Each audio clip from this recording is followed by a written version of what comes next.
Assalamualaikum warahmatullahi wabarakatuh. Halo, selamat pagi pemirsa. Kembali lagi bersama saya Juliatul Aini akan menemani Anda dalam beberapa menit ke depan dalam acara kita Ainis Pagi 21 November 2022. Pemirsa, pangan merupakan kebutuhan dasar bagi manusia yang harus dipenuhi setiap saat dan mempunyai peranan yang vital bagi kehidupan suatu bangsa.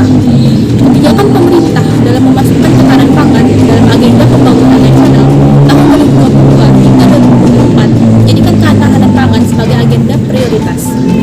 Anggaran ketahanan pangan pada tahun ini mencapai 76,9 miliar yang diarahkan untuk kebutuhan pangan yang beragam, berkualitas, bergizi, dan aman.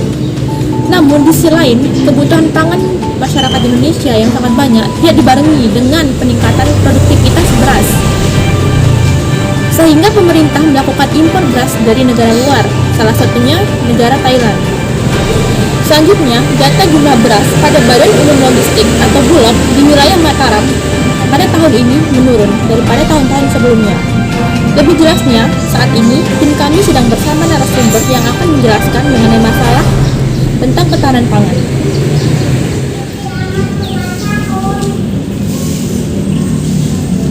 Baik pemirsa, saat ini saya sedang bersama dengan Bapak Kepala Dinas Pertanian Kota Mataram, baik dengan Bapak Zaid Nurholis. Bagaimana pendapat Bapak dengan pasokan beras yang terus berkurang di Badan Umum Logistik, Pak? Jika pasokan beras di Bulog menurun, tentu harga yang di pasaran akan menaik dan ini akan mempengaruhi perkembangan masyarakat, perekonomian masyarakat. Menurut Bapak, apakah ada solusi dari berkurangnya beras di Bulog ini, Pak? Salah satu caranya ya menaikkan produktivitas beras, namun karena belum mencukupi, maka pemerintah mengambil langkah untuk mengimpor beras dari luar. Bagaimana jika beras diganti dengan bahan pangan lainnya seperti ubi, terus jagung atau kentang dan bahan lainnya, Pak? Itu tergantung bagaimana usaha masyarakatnya saja. Namun memang benar sih, beras itu dapat diganti dengan bahan pangan seperti yang Mbak sebutkan tadi. Tetapi kembali lagi ke masyarakatnya itu belum tentu mau. Makanya disinilah peran penyuluh itu penting. Baik Pak, terima kasih atas waktunya ya Pak ya. Ya, terima kasih. Baik pemirsa, selanjutnya kita akan beralih ke narasumber kedua kita, yaitu saya sedang bersama dengan Bapak Ridon selaku dengan Ketua Kelompok Tani di Desa Grup. Selamat pagi Bapak, gimana kabarnya Pak? Alhamdulillah baik. Baik, saya ingin bertanya sedikit mengenai produktivitas beras di sini. Kira-kira berapa hasil panen beras di wilayah Grup ini Pak?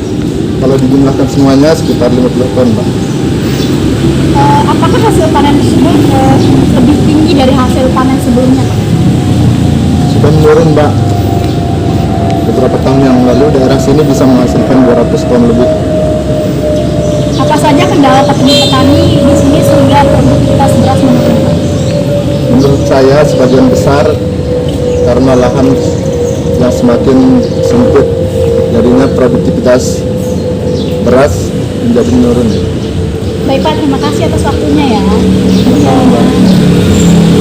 Nah pemirsa, seperti yang kita ketahui penyebab rendahnya produktivitas pangan dikarenakan alih fungsi lahan untuk daerah permukiman. Hal ini tentu menjadikan bahan pangan berkurang, sedangkan permintaan meningkat. Untuk itu saya bertanya kepada narasumber selanjutnya berkait harga beras jual yang menurun saat ini.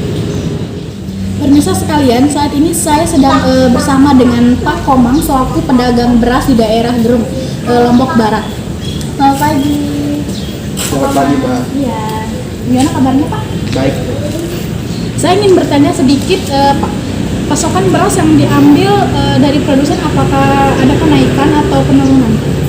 Untuk sekarang masih stabil ya, tapi beberapa bulan terakhir terjadi penurunan yang cukup drastis gitu, Mak.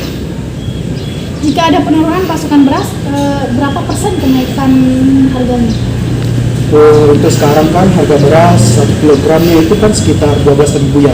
Apabila pasokan berasnya misalnya menurun ya, harga beras dari biasanya itu bisa naik 2 kali lipat gitu, Pak.